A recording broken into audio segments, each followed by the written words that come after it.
privilégio muito grande estar aqui e ter recebido este convite para falar num evento do Tribunal de Justiça do Paraná. O tema da minha palestra é tutela contra o ilícito. É interessante perceber, entretanto, desde logo, que quando se fala de tutela, quando o doutrinador e o legislador falam de tutela, eles estão querendo falar de algo que não é uma técnica processual propriamente dita. Em outras palavras, tutela não é sinônimo de sentença, não é sinônimo de decisão. Decisão e sentença são técnicas que servem para implementar a tutela do direito.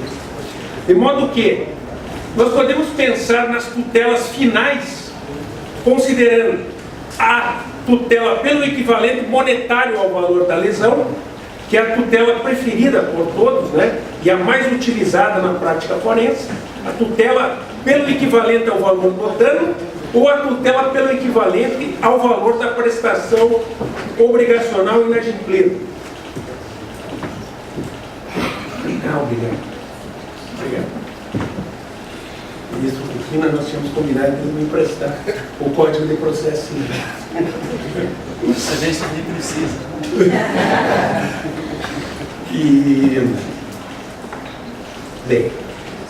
E ao lado da tutela pelo equivalente existe a tutela específica, ou seja, a tutela que tem por objetivo conservar ou viabilizar a integridade da tutela do direito material. A tutela específica é a tutela da integridade do direito material. É exatamente por isso que você fala em tutela inibitória ou em tutela do ressarcimento na forma específica ou tutela do adimplemento contratual na forma específica. Tutela da obrigação, da prestação obrigacional. Entre as tutelas finais, existe uma tutela que é a tutela contra o ato contrário ao direito. É uma tutela jurisdicional pouco conhecida pela doutrina e pela prática forense, porque é uma tutela que se volta contra um ilícito que não contém em si o fato danoso. Não é uma tutela contra o dano, é uma tutela contra o ato contrário ao direito. E é muito complicado, muito difícil se pensar em tutela contra o dano quando nós temos toda uma doutrina de direito civil que não faz a dissociação entre ato contrário ao direito e dano para efeito do direito civil. Orlando Gomes, por exemplo, diz que o único ilícito civil com o qual nós devemos nos preocupar é o ilícito danoso. O ilícito que tem substantividade é apenas o ilícito danoso. O ato contrário ao direito deve ser, segundo ele, problema do direito penal, problema do processo penal. Ou seja, a tutela contra o ilícito na perspectiva do direito civil clássico e, por consequência, na perspectiva do processo civil tradicional, até porque o processo civil é uma adequação da técnica processual às necessidades do direito substancial, não poderia ser diferente, né? Nós não poderíamos ter um processo civil que não nasce para prestar contas às necessidades do direito substancial. Se as necessidades do direito substancial são apenas as de viabilizar ressarcimento contra o dano, e essa é a única ideia de ilícito que nós temos presente, é claro que o processo civil tradicional tem que se estruturar mediante uma técnica processual que seja capaz de viabilizar apenas então somente a tutela de reparação pelo equivalente monetário. Agora, é evidente que por detrás disso há uma série de valores, há uma ideologia. Rapidamente se pode dizer que a ideologia que está por detrás disso é a ideologia que supõe que todo direito é uma coisa capaz de ser convertida em dinheiro.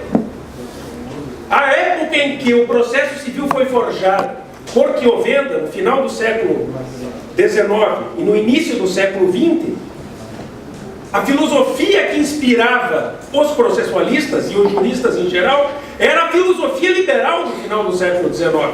O direito é uma coisa dotada de valor de troca.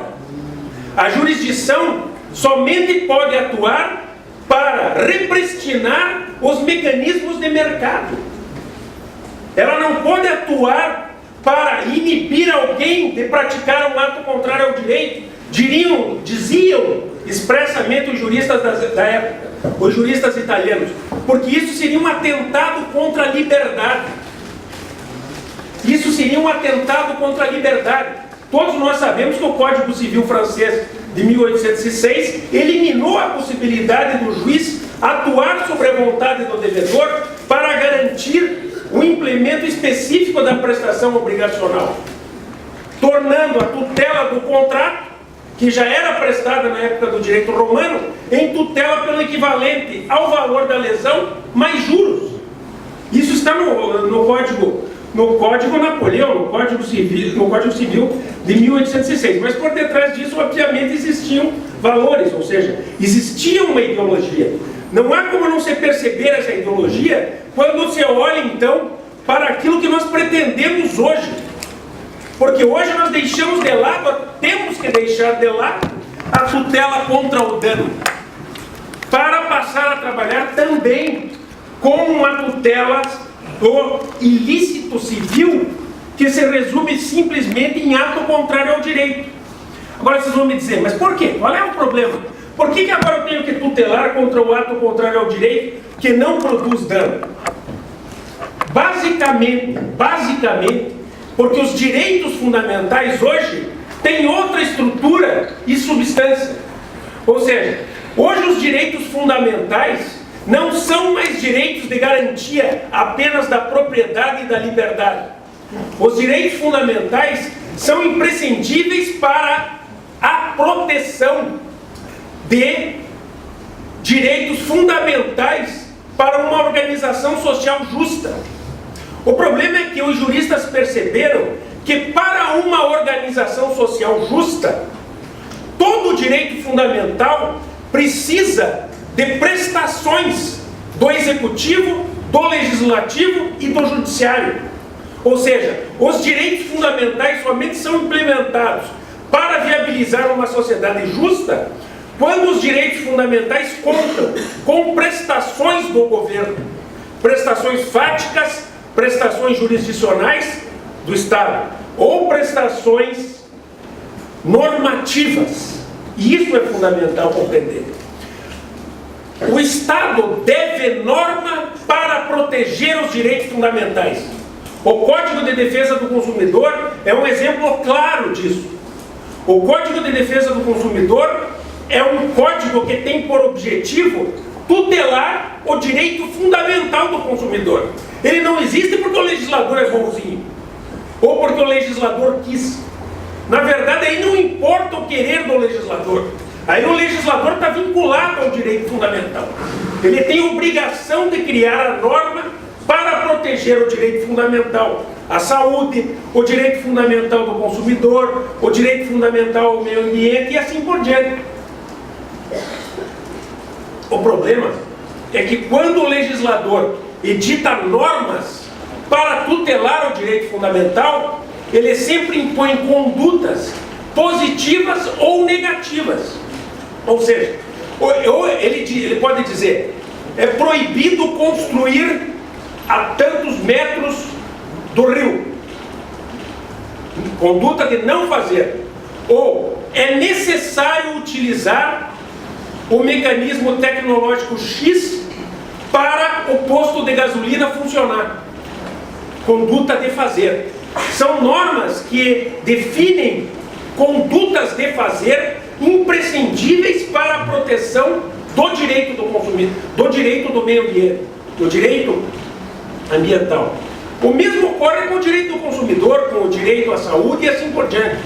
Quando se proíbe a venda de um remédio com determinada composição, a norma está protegendo o direito fundamental do consumidor. Quando se proíbe um determinado tipo de propaganda, visto como abusiva, a norma está protegendo o direito fundamental do consumidor. E assim por diante. não é preciso falar, aliás, não é preciso falar apenas em direitos fundamentais. Nós podemos perceber que, em face dos novos direitos, de conteúdo individual e patrimonial, como o direito à marca, o direito à concorrência desleal e assim por diante, sempre são necessárias normas para que esses direitos possam ser implementados. Bem, mas se são necessárias normas para que os direitos sejam implementados, o processo passa a servir exatamente para não apenas conceder reparação pelo dano, ele passa a servir também para remover os efeitos concretos da conduta que viola a norma, mas que não produz dano. Ou o processo também tem que servir para evitar a violação da norma. Então, vamos ver o que está escrito no parágrafo único do artigo 497. É interessante que a doutrina não tem falado disso, né? Talvez prefira falar de coisas mais fáceis, como a frase X, não sei o que, agravo do instrumento, coisas, né, aspectos procedimentais do Código de Processo Civil que qualquer frequentador de bar pode falar, né? Que o processo, a doutrina do direito processual civil hoje se transformou numa doutrina de bar. Não, eu acho isso, eu acho aquilo outro. Como um doutrinador tivesse direito de achar alguma coisa. Um doutrinador só pode falar quando ele pensou, se convenceu e acha ele que tem o direito de contribuir falando alguma coisa, né? Mas hoje as pessoas estão aí, e isso tudo está gerando uma confusão imensa, porque o Código de Processo Civil mais parece uma partida entre o Corinthians e o Flamengo do que outra coisa. Agora é interessante que o parágrafo único do artigo 497, como eu estava dizendo, diz o seguinte: para a concessão da tutela específica destinada a inibir a prática, a reiteração ou a continuação de um ilícito, ou a sua remoção, é irrelevante a demonstração da ocorrência de dano ou da existência de culpa ou dolo. Está legislada a tutela que independe de dano, culpa e dolo. Só pode explicar isso aqui quem se aprofundar no direito civil. No direito brasileiro, nunca ninguém, no âmbito do direito civil, dissociou ilícito de dano. De modo que a situação está complicada realmente. O problema é que isso é imprescindível para a tutela dos novos direitos. Para que não se imagine que alguém está pedindo tutela contra a probabilidade de dano ao consumidor, quando na verdade está pedindo tutela para a remoção dos efeitos concretos derivados de uma conduta ilícita. Por exemplo, não é raro que uma associação de defesa do consumidor, ou mesmo o Ministério Público Federal, proponha uma ação chamando-a de cautelar, porque imagina que está tutelando contra a probabilidade de dano ao consumidor e, obviamente, alegando que há uma probabilidade de dano ao consumidor. Quando, na maioria das vezes, a norma infraconstitucional que protege o consumidor já foi violada e a conduta já foi praticada. Um exemplo que até é risível, né? Todos lembram da época dos transgênicos. Na época dos transgênicos, foi proposta por uma associação de defesa dos consumidores uma ação cautelar, onde se alegou que a dispensa do estudo de impacto ambiental que teria ocorrido naquele caso, e muito menos se pode fazer prova a respeito da probabilidade de dano do transgênico. Porque o que aconteceu no caso prático?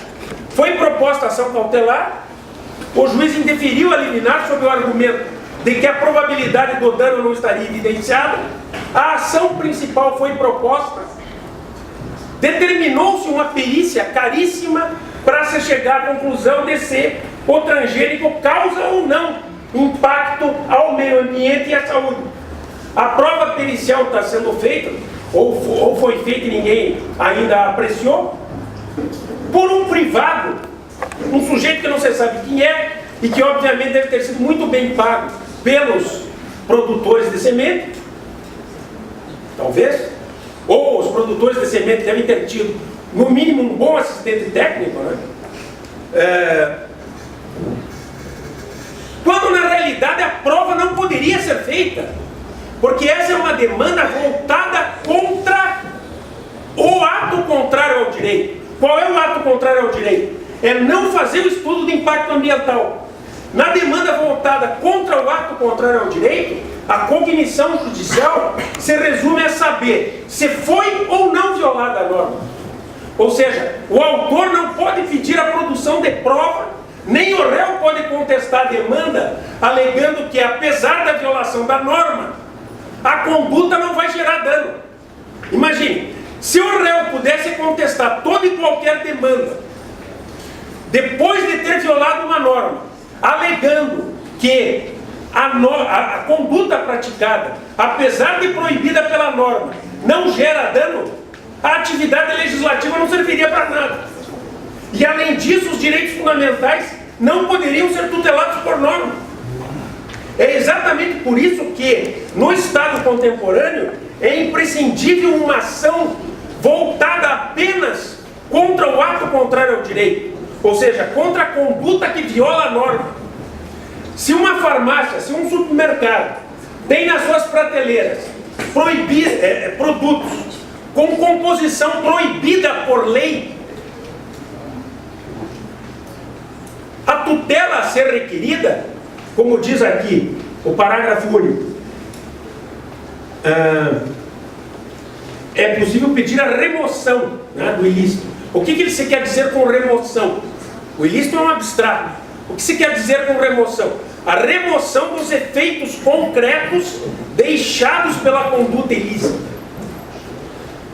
Se alguém expôs à venda um produto com composição proibida, a norma que proíbe a venda, a exposição à venda, desculpem, já foi violada. O ilícito já foi praticado. Resta apenas remover, mediante a busca e apreensão, por exemplo, os efeitos concretos derivados da conduta ilícita. Isso é importante perceber isso, porque se a ação é de remoção do ilícito, e se nela só se discute se houve ou não violação da norma, proposta a ação e requerida a tutela antecipada de remoção do ilícito, em primeiro lugar, é muito difícil ao juiz não conceder a tutela antecipada, porque basta ele comparar a situação descrita na norma com a situação concreta. E depois disso, ele só pode aprofundar o contraditório para discutir se a violação da norma ocorreu ou não.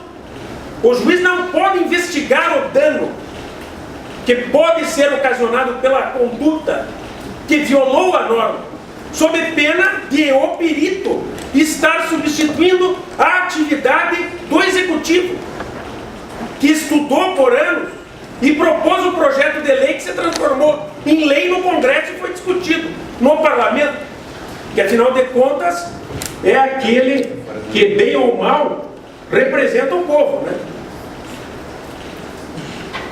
Ou seja, no mínimo deve haver, não que não se possa questionar numa ação futura a eventual conduta, alegando-se que ela não produz dano, mas tem que existir uma ação específica que seja capaz de combater o ato contrário ao direito, sob pena, repito, de não ser possível proteger os direitos fundamentais mediante norma, de ser sempre possível ao réu alegar que a conduta não produz dano para procrastinar o feito, para fazer com que o processo caminhe adiante de forma abusiva. Essa é a ideia de abuso de direito de defesa. Na prática é muito comum, por exemplo, alguém entra com uma ação alegando que determinado remédio contém composição proibida por norma. O que o advogado do demandado vai fazer? Ele vai alegar, não, na verdade, esse remédio, apesar de conter essa composição, não gera dano nenhum. Isso é bobagem. Já foram feitos estudos lá nos Estados Unidos que demonstraram que o remédio não causa câncer. Então vamos requerer uma prova pericial para ver se o remédio causa ou não. O problema é, repito, não há como se investigar dano na ação voltada contra a tutela, contra o ato contrário ao direito. Isso agora está escrito na lei. É o parágrafo único do artigo 497 que diz: para a concessão da tutela específica destinada a inibir a prática, a reiteração ou a continuação de um ilícito ou a sua remoção, é irrelevante a demonstração de dano ou da existência de culpa ou dolo. Ora, se é irrelevante a demonstração de dano, é porque eu estou pedindo a tutela contra o ato contrário ao direito. Se é irrelevante a demonstração de dano, é porque o réu não pode requerer prova para falar sobre o dano. Se é irrelevante a demonstração de dano, não se pode admitir prova para discutir o dano. Se é irrelevante a demonstração de dano, a tutela não é contra a probabilidade do dano. A tutela é contra o ato contrário ao direito, que já ocorreu e deixou rastros, deixou efeitos concretos, como, por exemplo, a exposição à venda de produto nocivo à saúde do consumidor.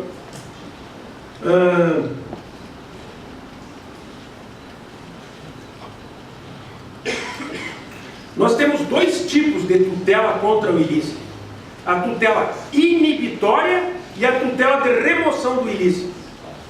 A tutela inibitória, tanto a tutela inibitória quanto a tutela de remoção do ilícito, não são tutelas processuais, são tutelas de direito material.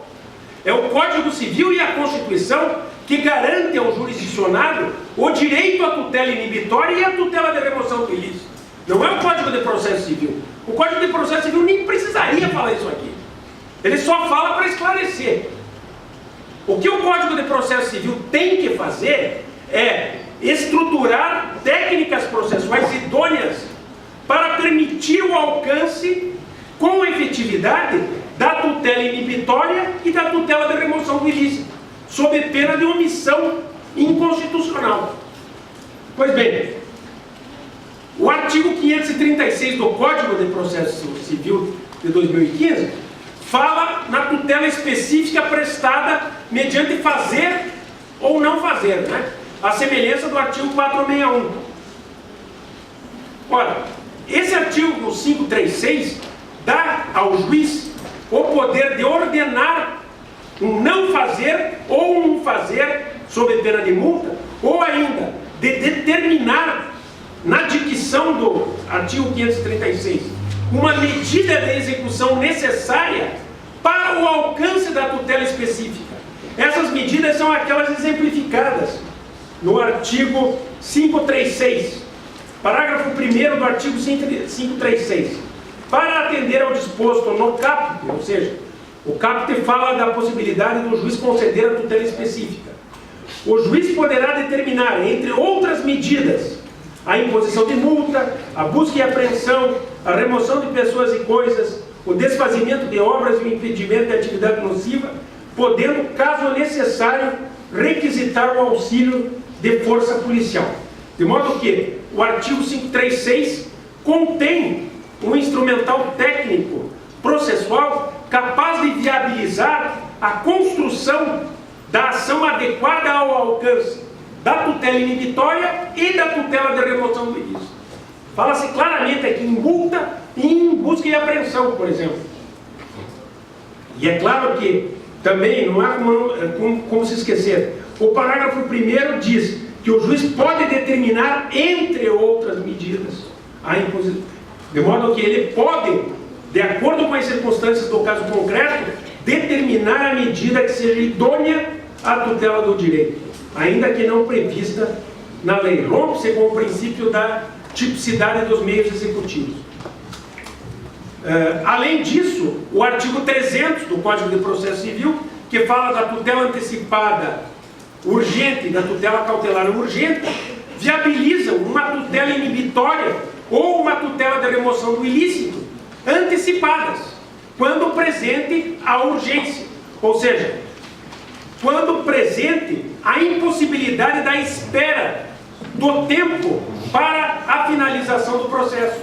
É bom lembrar que o artigo 300 fala em resultado útil do processo, e não só em perigo de dano.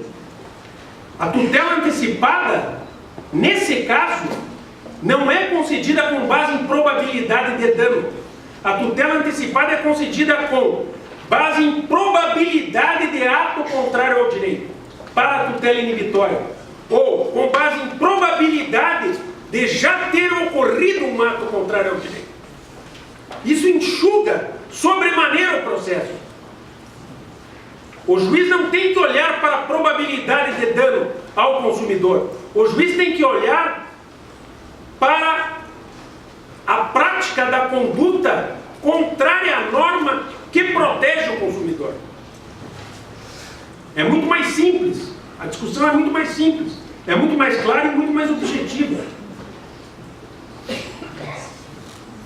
A tutela inibitória, como diz o parágrafo único do artigo 497, pode ser concedida para inibir a prática, a repetição ou a continuação. A prática, na hipótese em que nenhum ato contrário ao direito, da mesma natureza daquele que se quer inibir, já foi praticado. Há casos em que nenhum ato contrário ao direito foi praticado, e eu quero inibir o primeiro desses atos. Nesse caso, obviamente, eu também posso inibir a prática do ato contrário ao direito. O problema é que, nessa situação, a demonstração da probabilidade do ilícito é mais complicada, é mais difícil, porque eu tenho que me valer de indícios que concretizam atos preparatórios para demonstrar a probabilidade do ato contrário ao direito. No caso em que eu quero simplesmente inibir a repetição de ato contrário ao direito, do ato contrário ao direito já praticado, da sua natureza, eu posso retirar a conclusão de que provavelmente o ato contrário ao direito será repetido ou continuará. É o caso, por exemplo, da venda de produtos com infração ao direito à marca. Obviamente que se alguém já vendeu um produto, se o autor da ação inibitória que se volta contra a possibilidade de reiteração da venda de produtos com marca que está registrada no Instituto Nacional da Propriedade Industrial em nome do autor, basta que ele junte a petição inicial que o demandado já vendeu a embalagem do produto que o demandado utilizou para vendê-lo, estampando a marca da sua propriedade de registro no INPI.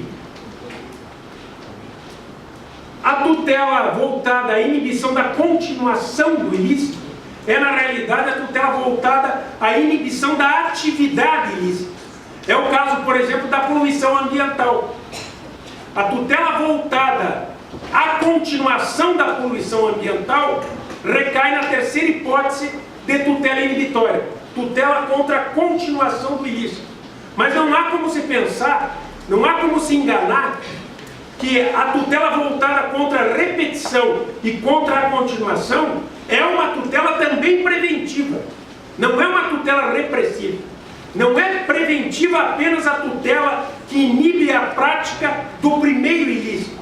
Também é preventiva a tutela voltada contra a repetição e a continuação. Exatamente porque essa é uma tutela que contradiz a ideia de que o jurisdicionado tem que ficar à espera do dano para pedir a tutela ressarcitória.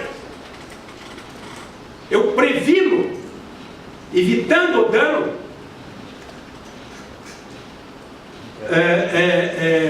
que está suposto como existente pela norma que proíbe a conduta, exatamente para não ter que pedir mais tarde a tutela ressarcitória.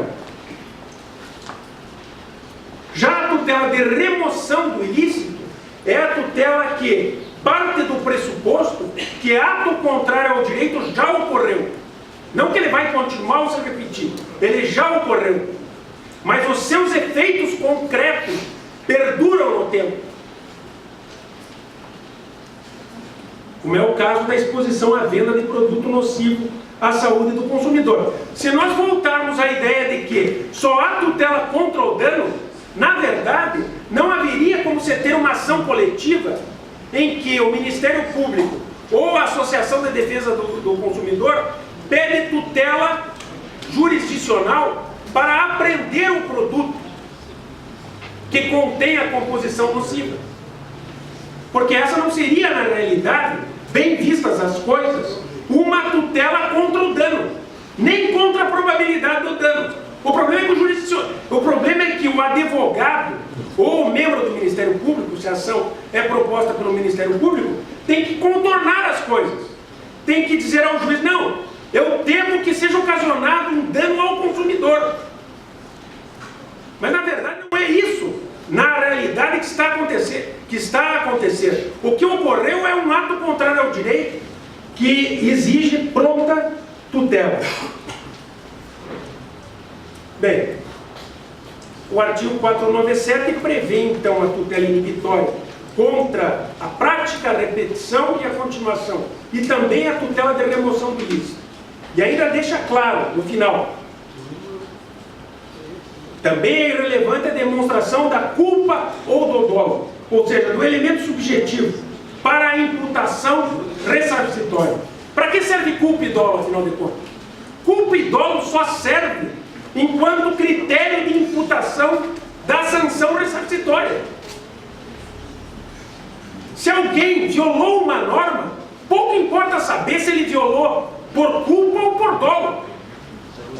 O juiz tem o dever de dizer que ele não pode violar a norma, se ele ainda não violou, ou se vai repetir a violação ou vai continuar, ou tem o dever de determinar a remoção dos efeitos concretos derivados da conduta ilícita, pouco importando se a conduta foi praticada ou vai ser praticada com culpa ou dolo. Isso é critério da imputação ressarcitória. Nada tem a ver com a tutela civil contra o ilícito. O problema é que o nosso processo civil, como todos já perceberam, é um processo civil centrado no dano e na culpa. Esse é o problema. Nós só pensamos em dano e culpa. Então, quando você elimina o dano e o elemento subjetivo, que só serve para imputação ressarcitória, as coisas ficam meio nebulosas.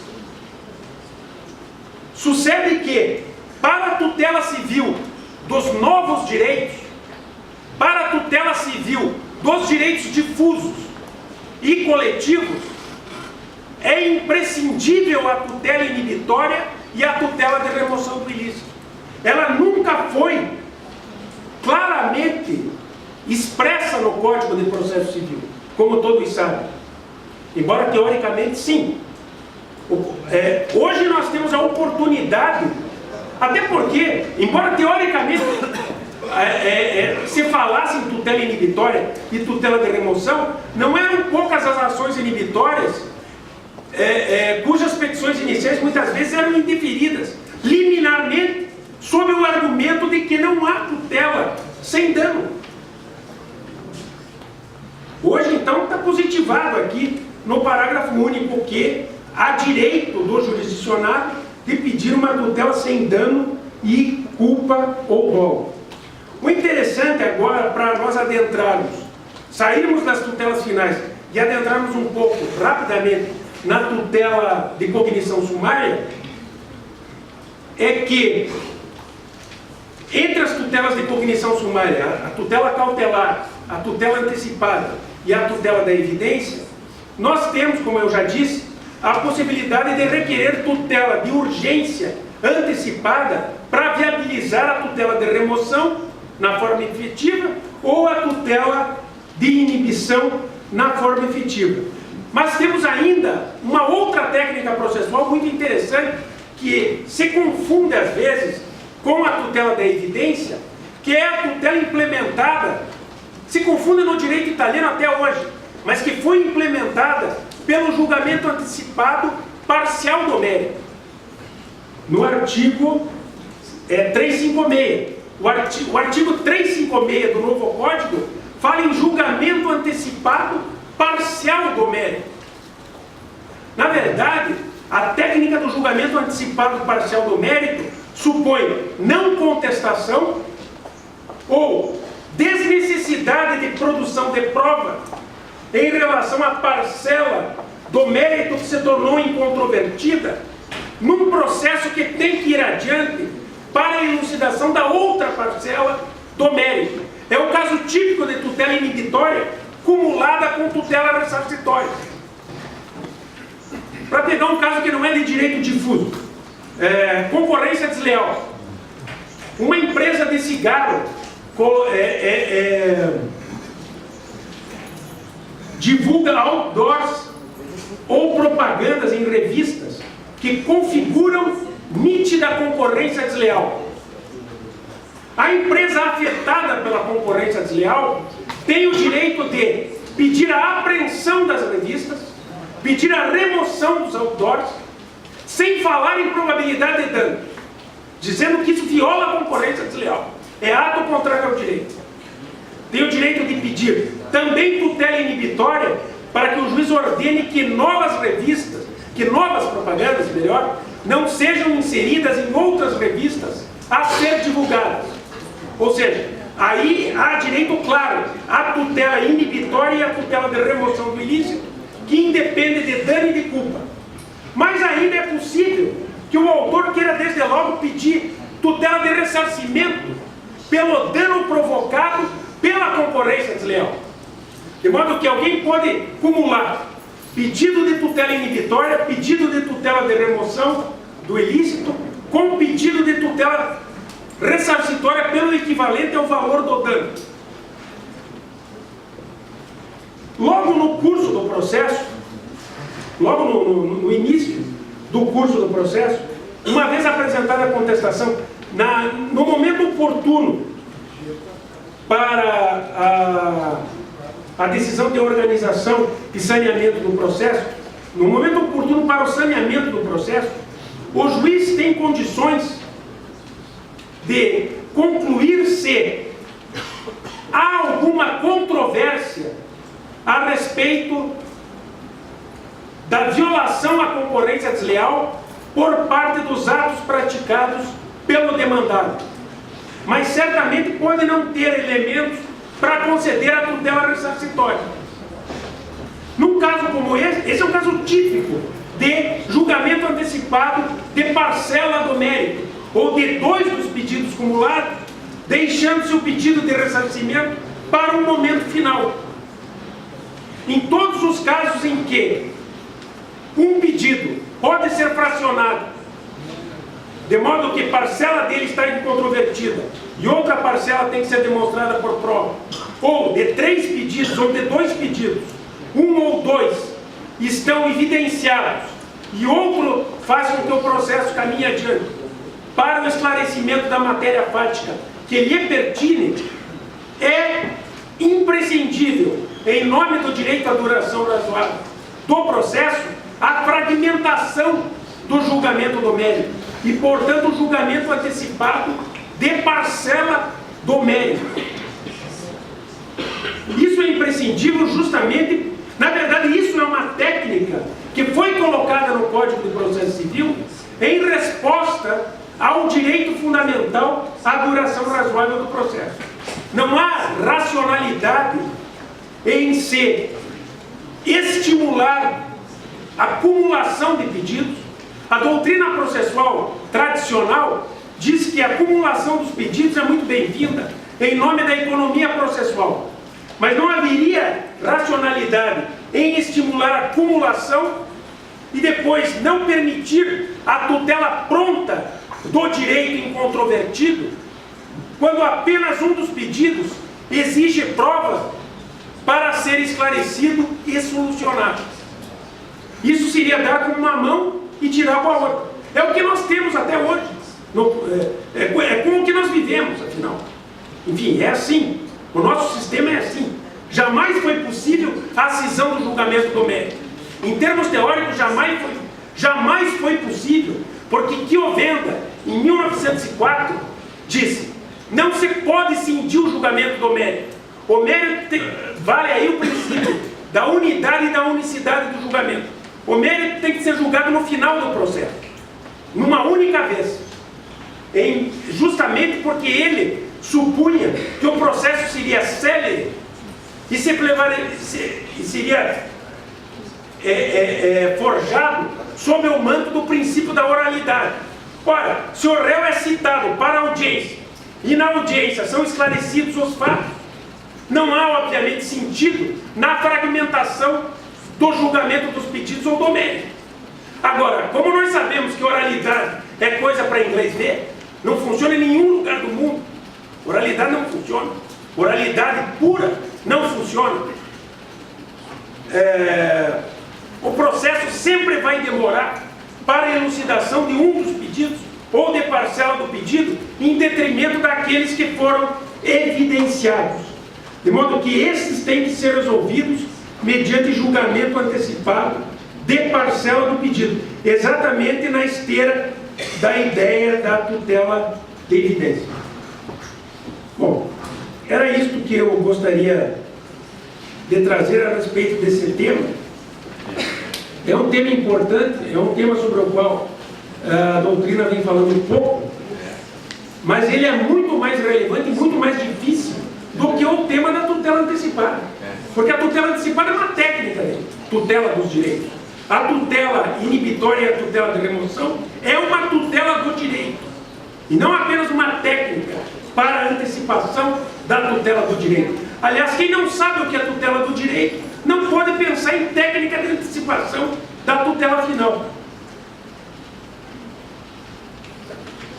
Mas, novamente, eu afirmo a alegria que me dá estar aqui presente, a honra que eu tenho de poder divulgar, de compartilhar algumas ideias com pessoas, com magistrados, com desembargadores tão ilustres.